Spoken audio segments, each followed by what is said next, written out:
In front of me is iPhone, and let me show you how to activate the zoomed display. So first of all, you have to open the settings, then find and select display and brightness. Here scroll all the way down and click on view under display zoom. And here you can pick standard or zoomed, so smoothly tap on it to activate your zoomed display. Click on set to apply, confirm that you wish to do it, and just wait a couple of seconds until it's uploaded.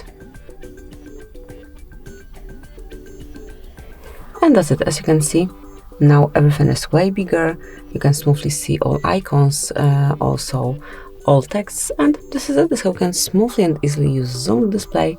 Obviously, whenever you wish to go back to standard one, just go back to display and brightness and pick standard view. And this is it. That will be all. Thank you for watching. Please subscribe our channel and leave the thumbs up.